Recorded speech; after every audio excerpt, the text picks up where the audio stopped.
குழந்தைங்களுக்கு summer holiday start ஆயாச்சு. அவங்க நிறைய ஓடி ஆடி விளையாண்டு வீட்டுக்கு வந்து ஸ்நாக்ஸ் ஏதாச்சும் கேட்டாங்க அப்படின்னா இந்த மாதிரி ஒரு ஹெல்தியான அரிசி லட்டு செஞ்சு கொடுங்க. ரொம்ப ரொம்ப சூப்பரா இருக்குங்க.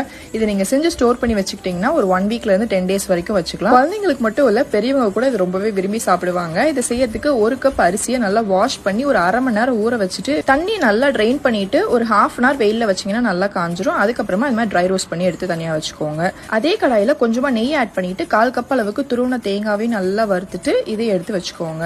சேம் கடாயில அரை கப் அளவுக்கு வெல்லம், 1/4 கப் தண்ணி ஆட் பண்ணிட்டு ஜஸ்ட் கரைச்சா மட்டும் போதும். வெல்லம் உங்க டேஸ்ட்டுக்கு ஏற்ற மாதிரி நீங்க அட்ஜஸ்ட் பண்ணிக்கலாம். அரிசியை நல்லா ஃபைன் பவுடரா அரைச்சுக்கோங்க. அது கூட நம்ம ரெடி பண்ணி வச்சிருந்த தேங்காய், கொஞ்சமா ஏலக்காய் தூள், சும்மா ஒரே ஒரு சிட்டிகை உப்பு சேர்த்துட்டு ஃபர்ஸ்ட் ட்ரையா கையில அந்த மாதிரி மிக்ஸ் பண்ணி விட்டுட்டு ஃபில்டர் பண்ணி வச்சிருந்த வெள்ளை கரைசல கொஞ்சம் கொஞ்சமா ஆட் பண்ணி கையிலேயே நல்லா அந்த மாதிரி பிசைஞ்சு கொடுத்துட்டீங்கன்னா அழகா உங்களுக்கு உருண்டை பிடிக்கிற கன்சிஸ்டன்சிக்கு வந்துடும். அந்த ஸ்டேஜ்ல நல்லா உருண்டை பிடிச்சிட்டு ஒரு பாக்ஸ்ல போட்டு ஸ்டோர் பண்ணிட்டு குழந்தைங்களுக்கு அப்பப்போ எடுத்து கொடுங்க.